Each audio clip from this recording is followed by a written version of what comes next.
Milost Pána Jezu Krista a láska Boží a účastenství Ducha Svatého se všemi vámi.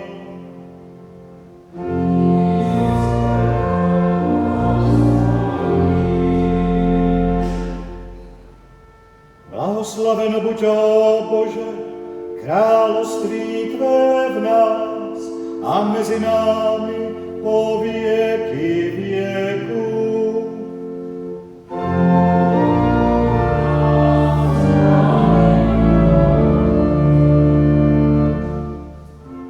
Bože věčný, rty i srdce naše otevři.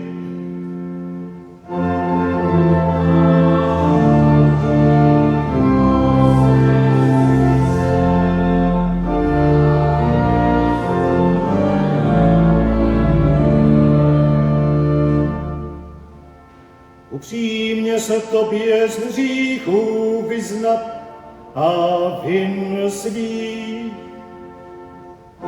Tobě prosty předné a ústami vroucích. Bože dobrý, proto k upřímnosti probuď duše naše.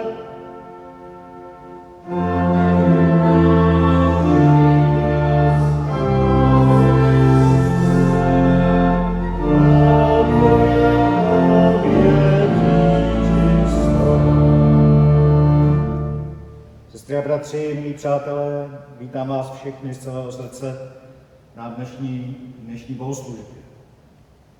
Scházíme se v čase vrcholného léta, ve dnech, které jsou v naší zemi i v naší církvi, hluboce spjaty se dvěma velkými svátky.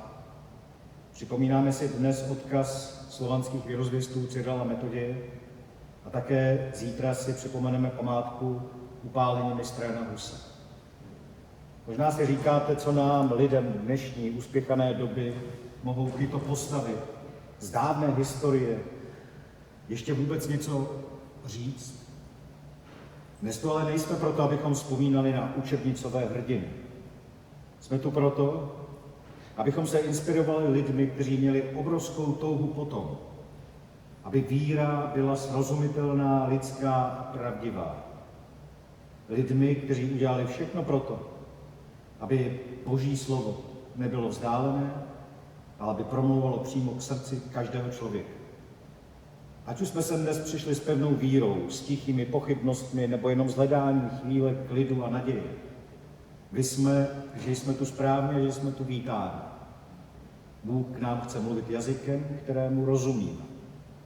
Otevřme mu tedy nyní svá srdce v tichém vyznání vin a společně vstupme před jeho tvář do jeho blízkosti.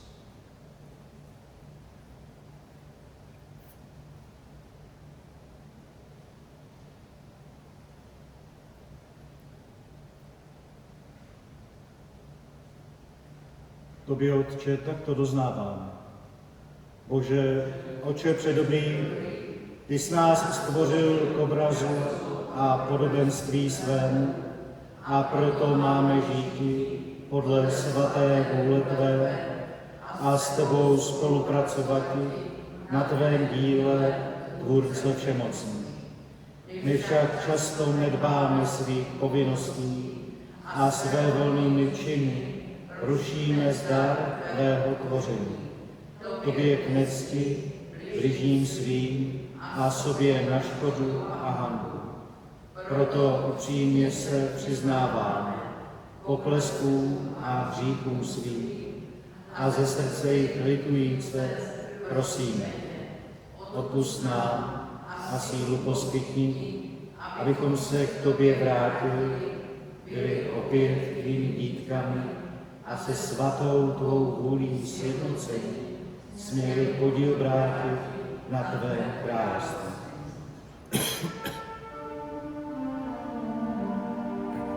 Hospodine, zloby srdce litujeme že provinili jsme se před tebou.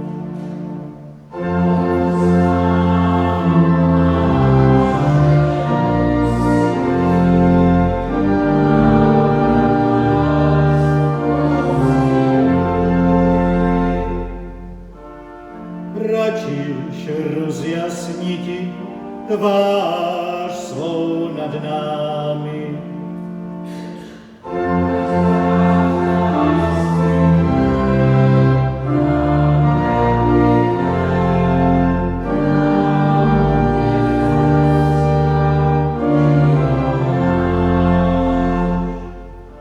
A my s tebou usmířeni s radostí se věnovali dílu svému.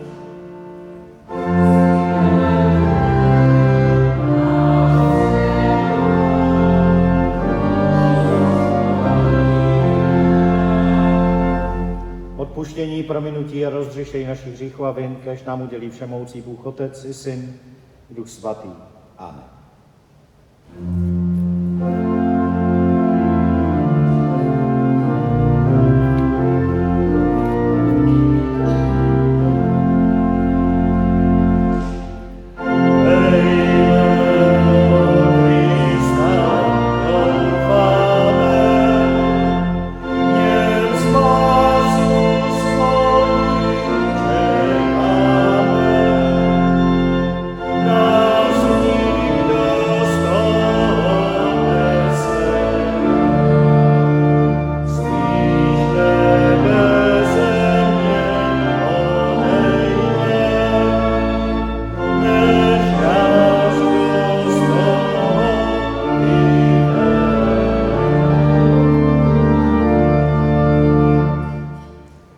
Otevíráme písma svatá, prosím bratra Vojtěcha Augustína, o text z knihy Jeremiáš z 15. kapitoly.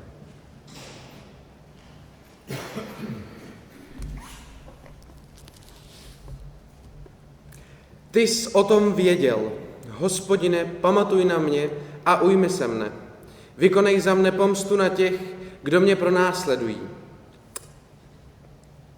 Pro svou schovívavost mě odtud ještě neber. Věz, že pro tebe snáším potupu. Jakmile se objevila tvá slova, pozdřel jsem je. Tvá slova mi byla veselím a radostí srdce. Nazývají mě tvým jménem, Hospodine, Bože zástupů. Nesedám v kruhu těch, kdo se vysmívají, a ne já sám. Kvůli tvé ruce sedím osamocen, neboť jsi mě naplnil svým hrozným hněvem.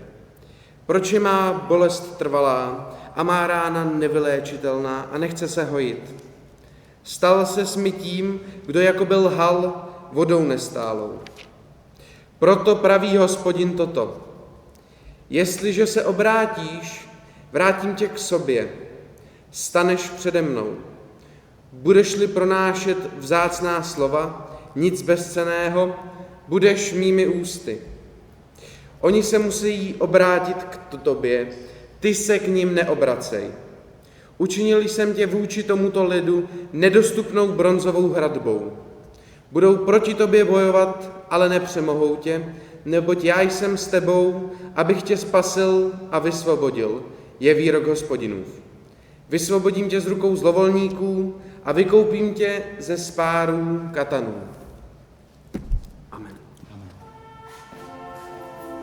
S myslí mírnou a pokornou modleme se k Hospodinu.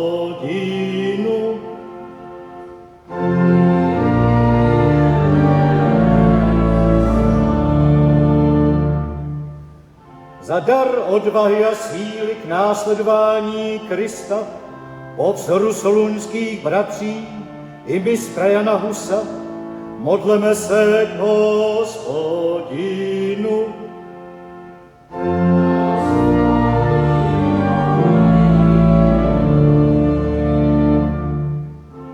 Za milost moci se nazývat Husovými bratry a sestrami modleme se k Hospodinu.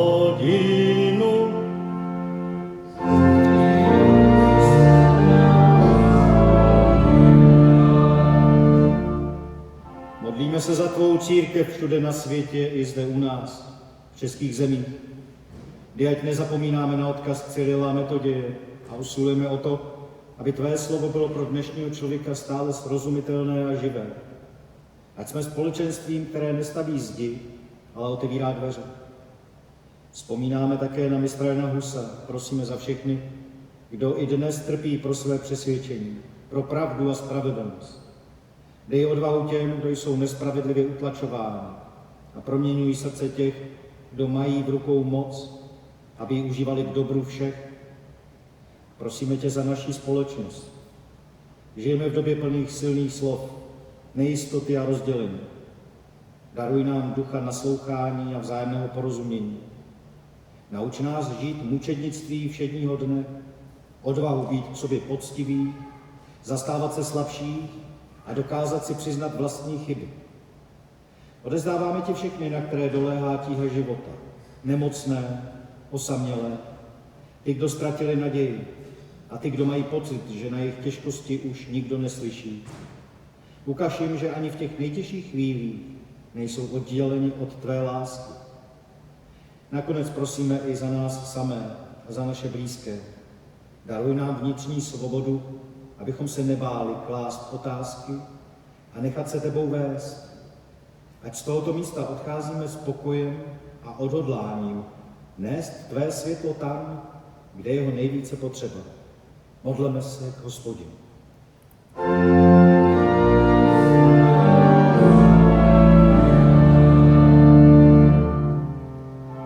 Přijď ty sám, sílu dej a v dobrém nás zachovej. Svatý Bože, svou milostí. Pane Bože náš, tvoje moc je nevýslovná a v milosti síla nevypravitelná. Ty sám podle řádu lásky své zhlédni na nás v tomto našem sboru. Prokaž i nám štědrou milost svou a požehnej dědictví svému, neboť tobě jen náleží veškerá čest i sláva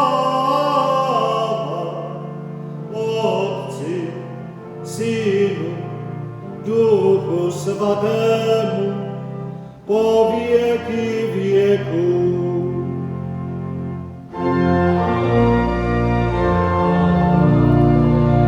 Lidem dobré vůle nás Modleme se. Bože, ty jsi vyvolil kněze a mučedníka mistra Jana Husa, aby nám byl příkladem víry a života.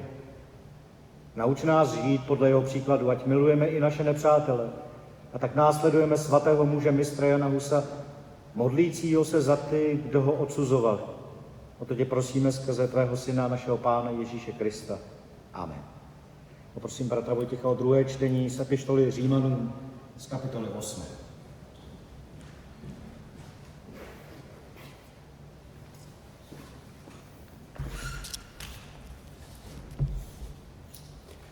Je-li Bůh s námi, kdo proti nám? On neušetřil svého vlastního syna, ale za nás všecky jej vydal. Jak by nám spolu s ním nedaroval všecko? Kdo vznese žalobu proti vyvoleným Božím? Vždyť Bůh ospravedlňuje. Kdo je odsoudí? Vždyť Kristus Ježíš, který zemřel a který byl vzkříšen, je na pravici Boží a přimlouvá se za nás. Kdo nás odloučí od lásky Kristovi?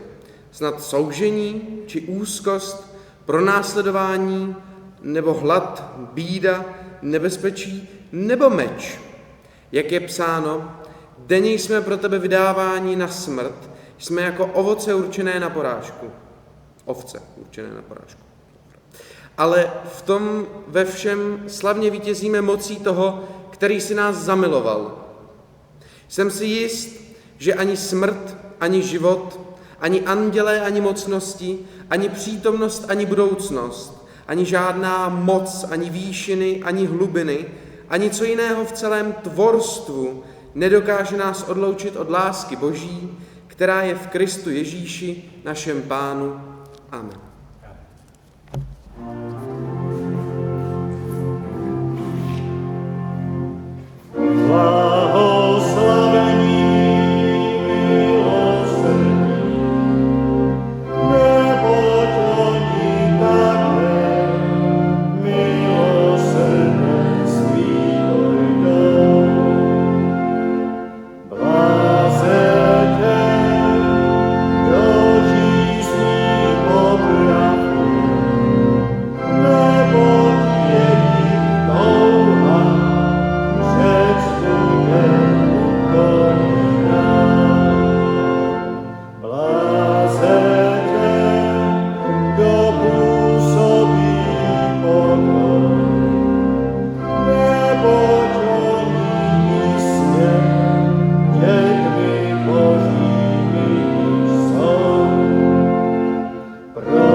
Pokoj vám.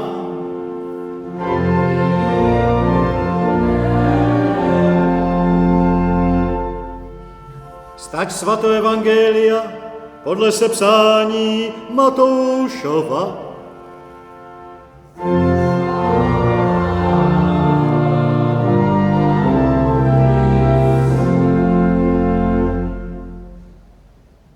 Mějte se na pozoru před lidmi, neboť vás budou vydávat soudům, ve svých synagogách vás budou bičovat, budou vás vodit před vládce a krále kvůli mně, abyste vydali svědectví jim i národu.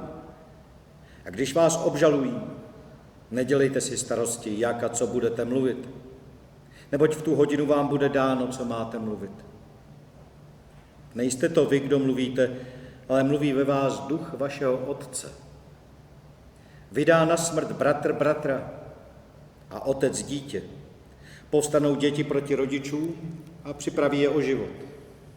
Budou vás všichni nenávidět pro mé jméno, ale kdo vytrvá až do konce, bude spasen. Tolik je slov dnešního evangelia. Za tvé slovo, Bože, díky.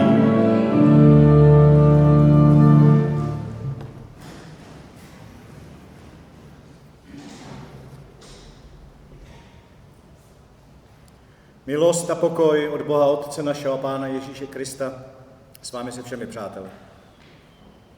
Náš kalendář nám v těchto prázdninových dnech, letních dnech nabízí vlastně jednu hlubokou a krásnou duchovní souvislost.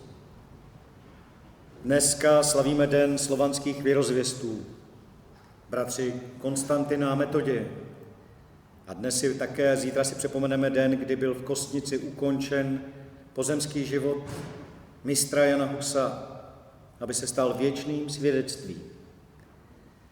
Možná si položíme otázku, co mají muži ze Soluně, žijící v 9. století, společného s českým knězem z počátku století 15. Odpověď je prostá, ale nesmírně silná. Spojuje totiž to nejcennější, Boží slovo, které spojuje i přes všechny rozdíly nás. A hluboká touha potom, aby mu člověk rozuměl a mohl taky ve svém životě žít. Svatý Cyril a Metoděj přinesli našim předkům evangelium v jazyce, kterému rozuměli. Dali lidem písmo, aby mohli zprávu o spáse sami číst. Nechtěli totiž, aby víra byla jenom tajemnou, nesrozumitelnou magií, odříkávanou v nějakém cizím jazyce, ale aby se stala světlem pro každodenní život obyčejných lidí. No a mistr Jan Hus na tuto touhu po srozumitelnosti o několik století později navazuje.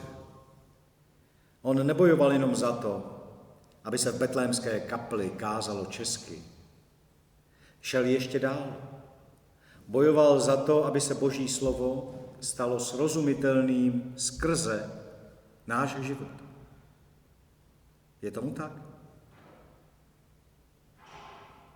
Pro solunské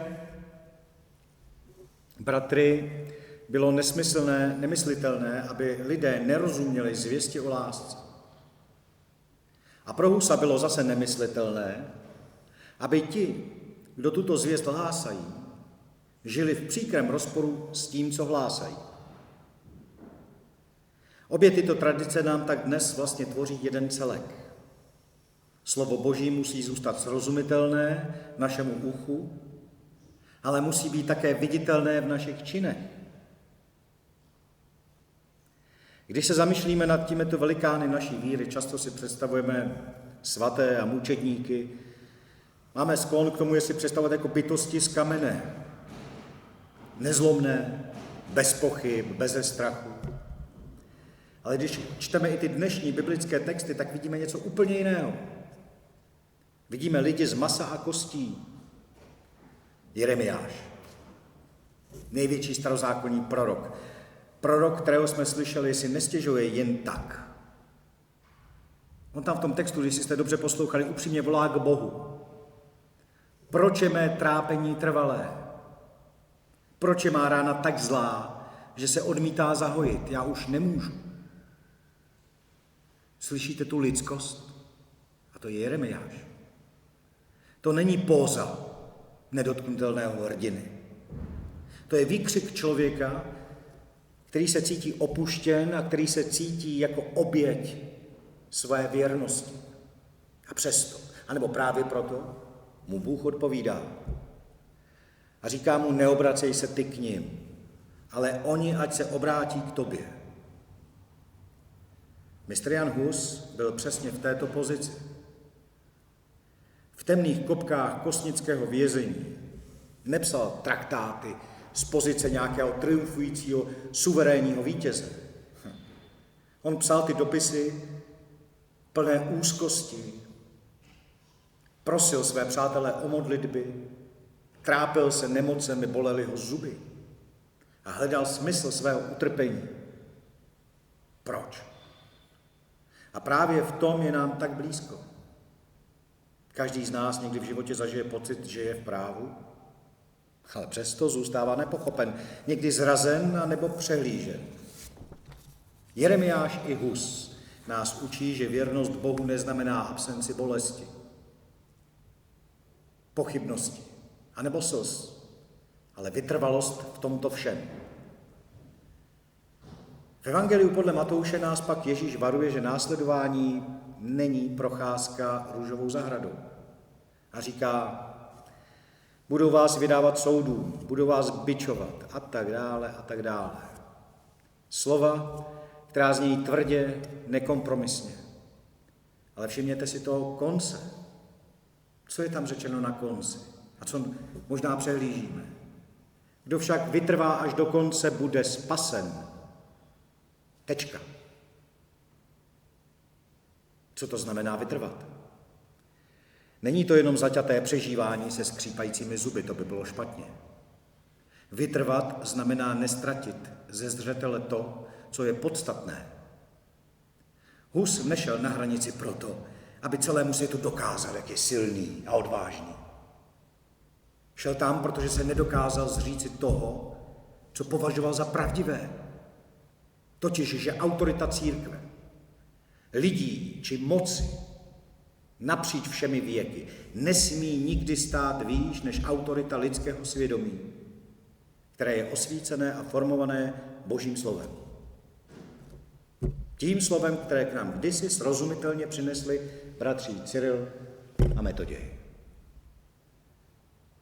Jak často dnes my sami podléháme těm církevním či společenským tlakům jenom proto, abychom měli klid? Jak často říkáme něco, čemu v hloubi duše vlastně nevěříme, jen abychom nevybočovali z řady nebo si nepokazili pověst. Evangelium nám dnes tváří v tvář Husově oběti vyzývá k odvaze být sami sebou před Bohem, před lidmi, před sebou samým. A zde přichází ten úžasný oblouk naděje z listu apoštola Pavla Římanům, což je dokonalý text. Přečtěte si ho dnes aspoň několikrát. Pavel nám nabízí odpověď na veškerý strach z následků. Říká, je-li Bůh s námi, kdo proti nám? A Pavel se ptá, kdo nás odloučí od lásky Kristovi? Je taková moc? Snad soužení nebo úzkost, pronásledování nebo hlad, nahota, nebezpečí nebo meč nebo pomluvy, zrada? A z plnosti ducha si odpovídá, nic z toho nás nemůže odloučit od lásky Kristovi. A přátelé, to je samotné jádro křesťanské naděje. Jan Hus nezemřel jako člověk, který propadl bez naděje a který se odevzdal. V žádném případě. On zemřel v hlubokém přesvědčení, že i kdyby mu pozemská moc vzala všechno, a tomu vzala, čest, pověst, kněžský oděv i svěcení, tělo, ba i samotný život, to podstatné, tedy boží přijetí, mu vzít nedokáže. Ten oheň v kostnici nemohl spálit jeho víru a proto hoří dodnes. A právě naopak jako ohromná pochodeň ji učinil viditelnou pro další generace až do příchodu Krista v plnosti. Co si z toho velkého odkazu solunských bratří i kostnického mučedníka máme odnést my lidé v 21. století? Možná právě tu odvahu k obyčejné a přece tak vzácné lidskosti. Víte, žijeme ve světě, který je roztříštěný, kde se lidé bojí druhých, i ty nejbližší, kde se často a hlasitě křičí, ale velmi málo se skutečně naslouchá. Jako křesťané a následovníci této tradice nejsme povoláni k tomu, abychom byli jako Hus mučedníky v onom dramatickém a historickém smyslu slova. Jsme povoláni k něčemu, co bychom mohli nazvat mučednictvím všedního dne. A co to je? Co to znamená? No, znamená to být poctivý a srozumitelný i ve svých úmyslech, i když je to momentálně nevýhodné. Potom zastat se druhého člověka, když mu někdo ubližuje nebo ho nespravedlivě soudí. A potom pojmenovat věci pravým jménem, i když to zrovna se nehodí do krámu většinovému názoru. A především mít odvahu přiznat si také vlastní omyl. Jan Hus v jednom ze svých dopisů s velikou pokorou píše, že pokud mu kdokoliv dokáže pomocí písma svatého, že se mýlí, že rád a ochotně odvolá a opraví se. A to je ta největší svoboda. Ta největší svoboda totiž nebýt otrokem vlastního ega. Netrvat slepě na své neomylnosti, nepostradatelnosti, ale nechat se vést pravdou. Drazí přátelé, sestry a bratři, ten dnešní a zítřejší svátek rozhodně není o uctívání popela. Je o uctívání Ducha Svatého, který nás vede k pravdě. A tak prosme dnes společně Boha Otce, abychom v našem životě, v našich rodinách, v naší práci, v naší církvi měli odvahu být právě takovými lidmi. Lidmi, pro které je Boží slovo srozumitelné. Lidmi, kteří se nebojí pravdy a kteří hluboce v srdci vědí, že nic, ani ta nejtěžší životní zkouška nás nemůže odloučit od Boží lásky, která se nám zjevila v Kristu Ježíši, Pánu našemu. Kéž nám v tom všem pomáhá Bůh Otec, Syn i Duch Svatý. Amen.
Své bratři, vyznejme nyní svoji víru. Věříme v Boha jednoho, Ducha věčného a Tvůrce všeho, Otce Ježíše Krista i Otce našeho, jenž vládne království duší naší. Věříme v Ježíše Krista, Syna Božího, světlo ze světla, život ze života, jenž od Otce přišel, životem svým zlo světa i smrti přemohl, aby nám získal království Boží věčné. Věříme Ducha Božího, jenž od věčnosti do věčnosti vše oživuje, v Ježíši Kristu se zjevil, skrze proroky a Otce naše mluvil a v nás chce přebývat. Věříme v život věčný, dobra, pravdy a krásy tak, jako jsme přesvědčeni o smrti zla i zlých. Věříme, že Otec nebeský nás proto stvořil, abychom Ducha Božího v sobě majíce šťastní byli, život pravdy žili, pravdy Boží hájiti se nebáli a života věčného tak jistě dosáhli. Tak staň se.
Hledejte především Boží království a jeho spravedlnost, vše ostatní vám bude přidáno.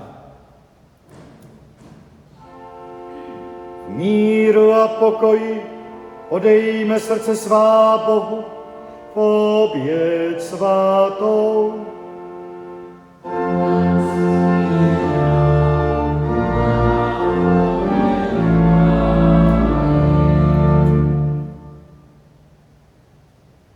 Všemohoucí Bože, věčný dárce života, Tobě předkládáme z ušlechtilých darů země a svého díla tento chléb a kalich vína s prosbou, abys obojí v Duchu Svatém posvětil spásnou přítomností svého Syna. Vyznáváme, že jen z Tvé vůle a lásky žijeme, tak jak v nás toto poznání víry obnovil náš Pán a Spasitel Ježíš Kristus. S těmito dary, které klademe na oltář, při výroční oslavě slavného mučedníka mistra Jana Husa, přijmi, Bože, i naše upřímné odhodlání, zcela se Ti odevzdat po jeho vzoru. Skrze Krista, Pána našeho, jehož milost v moci Tvého Ducha, kéž zůstává s námi se všemi po věky věků.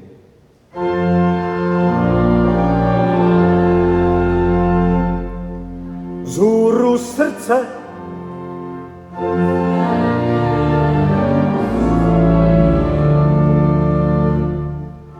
píseň díku pějme Hospodinu Bohu svému.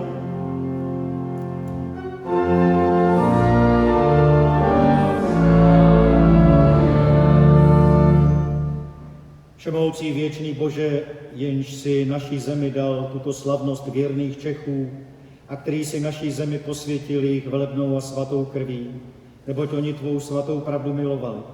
O tobě pravověrně svědčili a raději zemřeli, než aby se tvé pravdě a tobě zpronevěřili. Svatý mistr Jan Hus a svatý Jeroným byli oba zapáleni ohněm, který dáváš ty. Proto se pozemského ohně nebál, ale za modliteb a za veselého zpěvu jej podstoupil. Blahoslavení a věrní Čechové, kteří jste pro krev Ježíše, našeho Pána, zemřeli a smrti se nezalekli, neboť se již radujete a nás, Čechy, vyvádíte z bezradnosti a strachu. Jste šťastní, neboť skrze mučednictví jste se zrodili v království nebeském s pomocí Ježíše Krista, našeho Pána. Také my se připojujeme v tuto chvíli k jejich chvalospěvu a se všemi nebeskými zástupy zpíváme píseň o tvé slávě a společně voláme. Svatý, svatý, svatý, Hospodine zástupu, plná jsou nebesa i všecká země tvé slávy.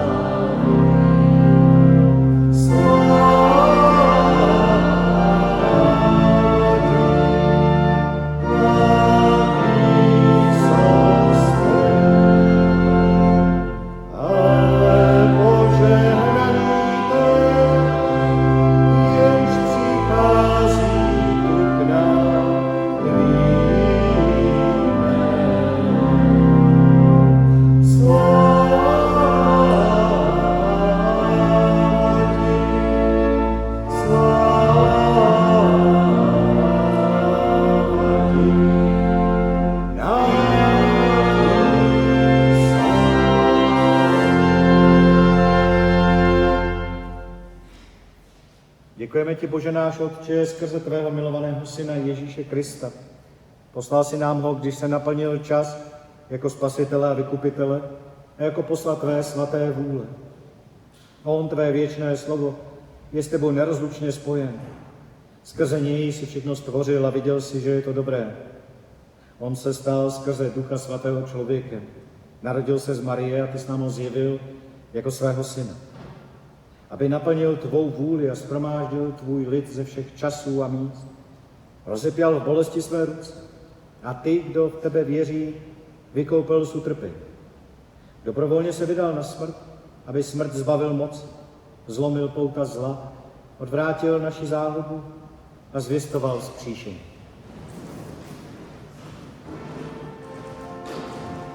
Neboť když Pán Ježíš seděl s apoštoly svými naposled a své dílo lidstvu zpřítomnit chtěl pro věky budoucí. Vzal chléb, děkoval za něj, lámal a rozdával jim je. Vezměte a jeste z něho všichni, toto je tělo mé, které dává se za vás. Pak i kalich s vínem po večeři vzal, aby zůstavil nám smysl svého životního utrpení a v srdci vštípil přesvědčení, že se má člověk jeden druhému obětovat a pít z kalicha života, sladké i trpké, příjemné i odporné. S požehnáním jim z něho dával pít. Tento kalich je ta nová smlouva v krvi mé, která prolévá se za vás. To čiňte na mou památku.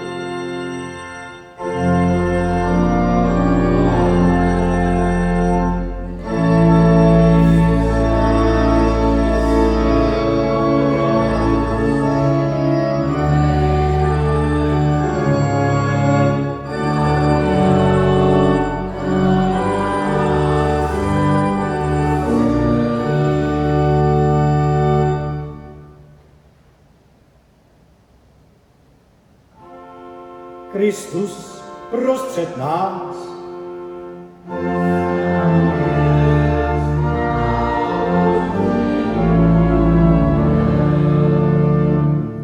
To veliké tajemství víry, tvou smrt zvěstujeme, tvé vzkříšení vyznáváme a na tvůj příchod čekáme, Pane Ježíši Kriste. Amen.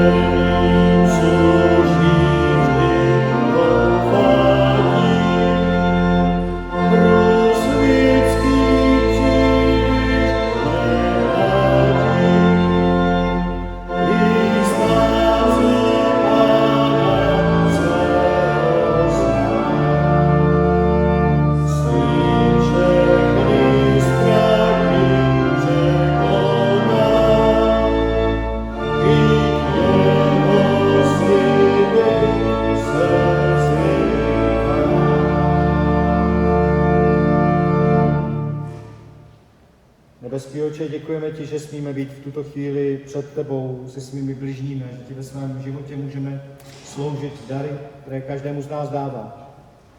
Prosíme tě, sešli svého svatého ducha i na tyto dary, i na svou církev všude po světě a shromáždí v jednotě a lásce u svého stolu.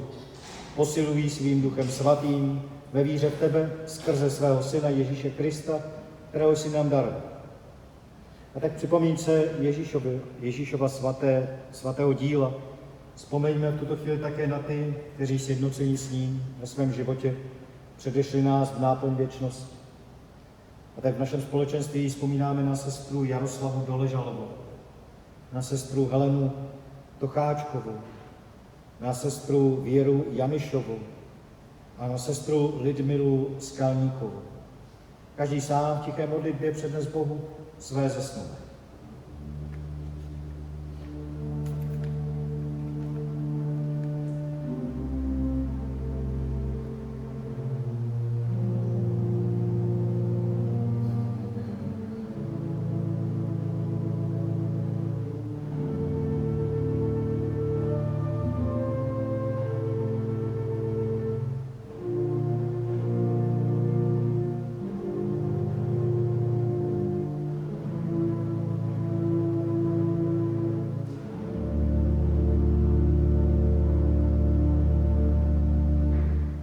Odpočinutí věčné dejšímu, Pane, a světlo tvé lásky a spásy tím jasně plane.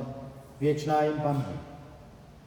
Vyslyš nás, nebeský Otče, však nikoli pro naši hodnost, která v nás není, ale pro zásluhy Ježíše Krista, našeho Pána, z jehož příkazu i lásky se nyní k tobě odvažujeme pozvednout hlas v modlitbě, kterou nás naučil on sám.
a k naší spáse. Láme se nám zaslíbený ten chléb nebeský, Boží dar všem dětem Božím daný, povždy přijímá a neubývající nikdy, ale posvěcení dávající těm, kdož přijímají jej.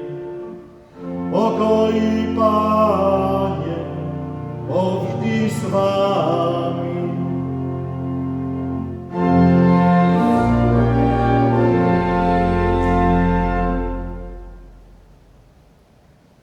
Vyslyš nás, Pane Ježíši Kriste, z trůnu věčné slávy své a přijď a posvěť nás. Ty sám nás učiň hodnými přijmout přečistou svátost chleba, kalicha v účastenství s tebou. Hele, beránek Boží, který snímá hříchy světa.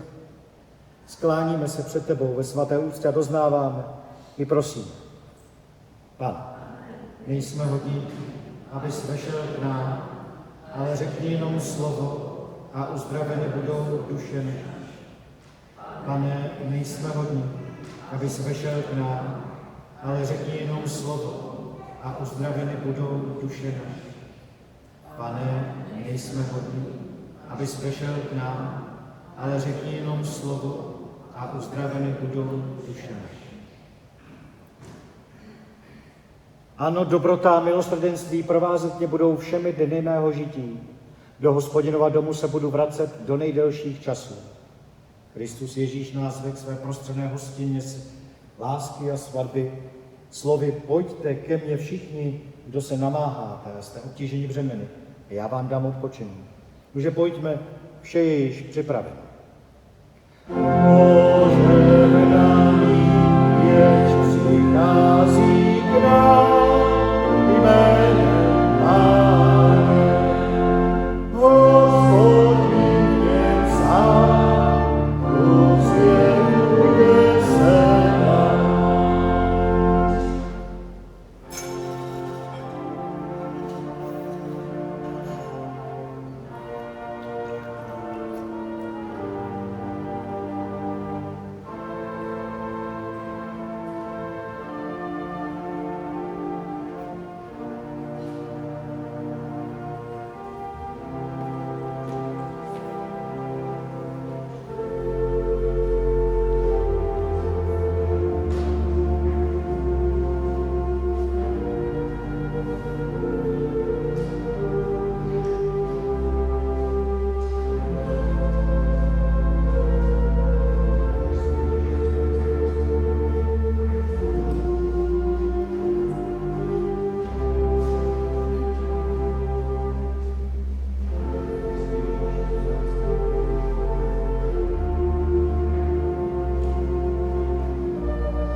Kristus se dotkl našich srdcí. Kéž odstoupí od nás naše nepravosti a viny naše jsou zahlazeny. Skvěj se Jeruzalém, jásej Sion, že sláva Hospodina tvého Boha vzešla nad tebou. Neboť hle, král tvůj navštívil tě slavný, beránek náš čistý přišel k tobě. Nechť králuje, vyznávám. Jsme živi, avšak již ne my, žije v nás Kristus. Amen.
Modleme se. Dobrý Bože, děkujeme ti za čas, který jsme tu dnes mohli společně prožít. Děkujeme ti za svědectví těch, kteří šli po cestě víry před námi, za věrozvěsty svatého Cyrila, Metoděje i mistra Jana Husa. Ukázali nám, že tvá láska a tvá pravda mají větší sílu než jakýkoliv lidský strach. Nyní se chystáme vrátit do svých domovů, ke svým rodinám, ke své práci a ke svým každodenním starostem. Prosíme tě, ať slova o naději, srozumitelnosti a vnitřní svobodě nezůstanou jen zavřená v těchto zdech, ale ať si je neseme ve svých srdcích. Dej nám odvahu žít v pravdě a lásce.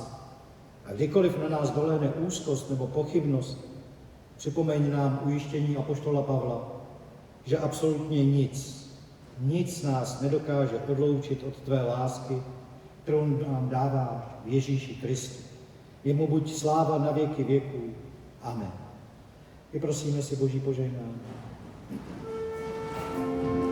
Pán s vámi.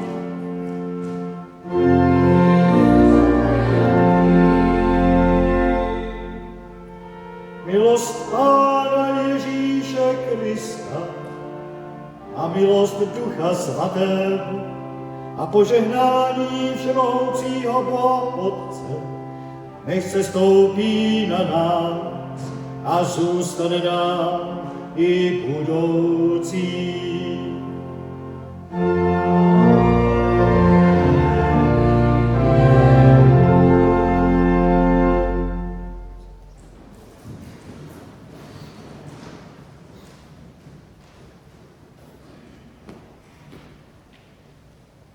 Sestra, bratři, rád vás vidím po delší době, už se mi po vás týskalo. Další bohoslužba je zítra v Betlémské kapli ve 3 hodiny, kterou přenáší Česká televize tradičně, ale kdo můžete, přijďte podpořit naší slavnostní bohoslužbu v Betlémské kapli ve 3 hodiny zítra. Další bohoslužba tady ve čtvrtek v 6 hodin večer, zase najedeme zpátky na tu pravidelnost. No a v neděli se těším při bohoslužbě v 10 hodin dopoledne. Požehnané léto, požehnané sváteční dny, nezapomeňme na odvahu svědků víry, kteří byli před námi. Berme si z nich posilu pro svůj život víry. Pán s vámi a požehnanou neděli.